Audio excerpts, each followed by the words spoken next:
I grew up thinking that humility was always being like timid and always being unseen.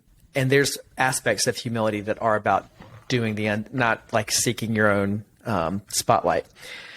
But sometimes the most humble thing you can do is step into a spotlight when you're scared and you don't want to do it. You don't think you have what it takes, but you know God's asked you to do it.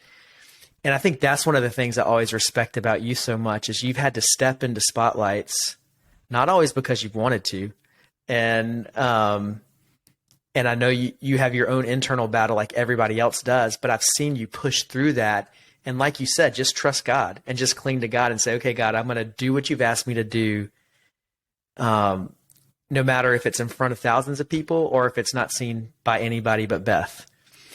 And I think humility lives on both spectrums, but sometimes we relegate it to just the stuff that feels safer to us. Yeah. I mean, like I said a minute ago, I'm well acquainted with my shortcomings. So those are always there, but I think, I try to keep a healthy view. John Ortberg says, keep a good view of your appropriate smallness, and accept it. And like humility is like the freedom to stop trying to be who you're not supposed to be, or stop pretending to be what you're not, and accept that appropriate smallness. I think like it keeps you reliant, when you have a well-rounded view of who you are. And I certainly am not the best manager of it. And, I've been able to just be a part of like the most amazing things through this ministry. But Pastor said years ago too, like when you really believe that your Father loves you, it keeps you humbled in high seasons and reliant in low seasons. Mm. And I think like I've experienced both high seasons that haven't been terribly difficult for me to maintain the reality, honestly, that it's not by might or by power, but by the Spirit of God that placed me on a mountaintop, or, put me in a high season.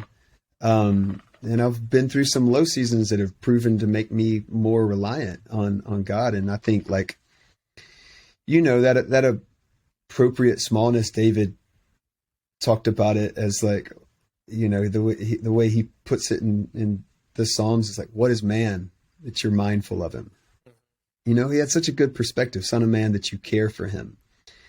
And I think David had such a good balance of humility and confidence. And, we kind of highlight the confidence he had, or the faith he had to stand in front of a giant, or the confidence and faith he had to serve at Saul's request to be given 1,000 men to go into battle when Saul's motive was to have him killed. But David still somehow is, I don't know, maybe 20-something-year-old was placed in charge of all that, but he had the confidence to do it, but he maintained a level of confidence, I think, ultimately in God to just keep showing up. And he kept seeing success in battle, but he also had this humility where like he knew even when Saul was still king that he wasn't going to listen to all the crowds that were hyping him up. Right.